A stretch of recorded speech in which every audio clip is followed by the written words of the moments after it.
템프로 업소녀들과 말레이시아 재력가들의 초호화 유럽 요트 여행 소식이 전해졌다.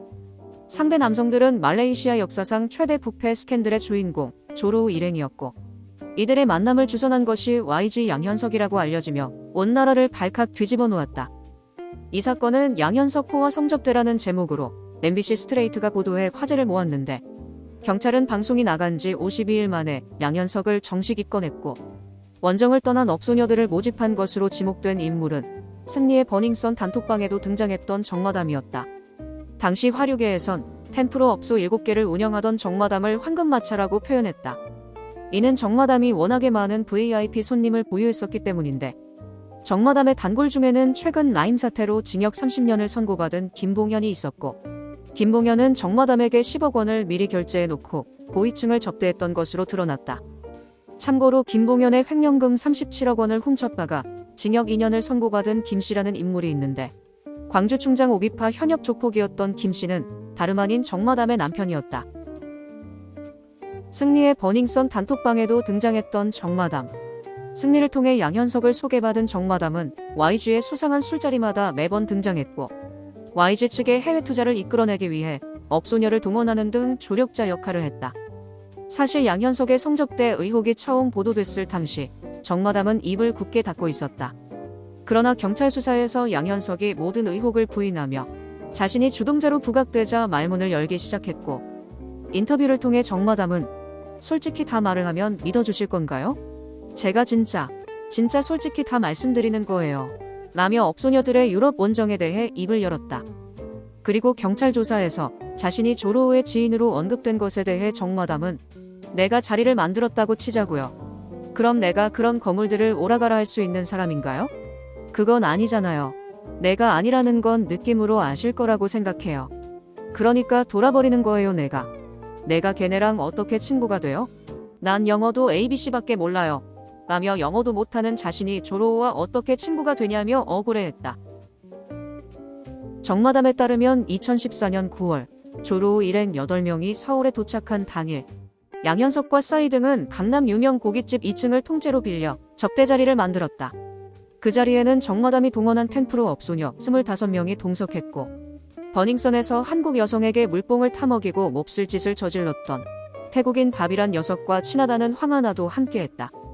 당시 양현석의 요청으로 업소녀들을 불렀다고 밝힌 정마담은 양현석한테 전화를 받았죠. 내 기억에는 그랬던 것 같아. 전화가 와서 외국 손님들이 오니까 애들 데리고 나와서 밥 먹고 너네 가게로 가자. 애들 묶어줄게. 그렇게 묶어준다고 해서 애들 데리고 나간 거예요. 라고 말했고, 묶어준다는 표현은 아가씨를 이방저방 뛰게 하지 않고 고정으로 앉힌다는 의미라며, 템프로에서 묶는 비용은 통상 300만 원 안팎으로 책정된다고 설명했다. 그리고 식사를 마친 이들은 정마담의 업소로 이동해 술상을 차리게 되는데, 술자리를 마친 조로우 일행은 업소녀들과 숙소가 아닌 다른 제3의 호텔로 이동했으며, 이들이 업소녀들과 호텔방에서 뭘 했는지는 모르겠으나 조로우 일행은 다음날 오전에서야 자신들의 숙소로 돌아갔다. 당시 조로우 일행은 한국 업소녀들에게 상당한 만족감을 표시했다고 하는데, 조로우는 10여 명의 업소녀에겐 샤넬백을 각각 선물하였고, 자신의 파트너에게는 갤러리아 백화점에서 억대 쇼핑을 시켜줬다는 게 주변인의 증언이었다.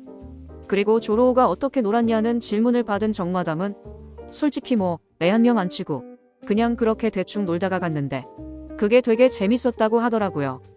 난 뭐가 재미있었는지 솔직히 모르겠어요. 라고 말했고, 그렇게 한국 업소녀들에게 푹 빠진 조로우 일행은 한 달 뒤 YG 직원을 통해 업소녀들을 프랑스로 초대하게 된다. 2014년 10월 프랑스 남쪽 모로코 앞바다, 조로우의 2,900억짜리 초호화 요트에는 전용 헬기가 내려앉았고, 정마담과 템프로 업소녀 10여 명이 요트에 도착했다. 당시를 떠올린 정마담은 아니, 요트에 헬기가 있더라고요. 그 요트가 엄청나게 큰데 그 헬기를 타고 요트에서 모나코를 가고, 또 조그만 배를 옮겨 타면 어디 생트로페인가 그런 데를 가고, 배에서 6박 7일을 잤고요.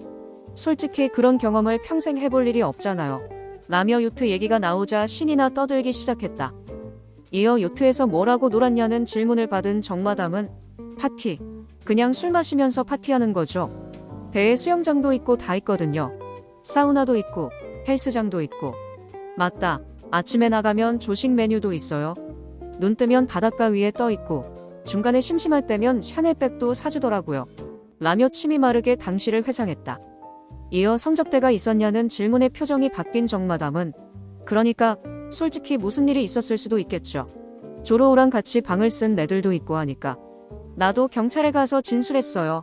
뭐 그랬을 수는 있겠다 이렇게요. 왜냐하면 내가 뭐 하는지 보진 않았으니까. 내가 뭘 하라고 시킨 적도 없고 지들끼리 썸을 탈 수는 있으니까 라며 애매하게 선을 그었다. 말레이시아 희대의 사기꾼 조로우와 그의 친구들 그리고 템플러 업소녀들이 함께한 2,900억짜리 초호화 요트 파티.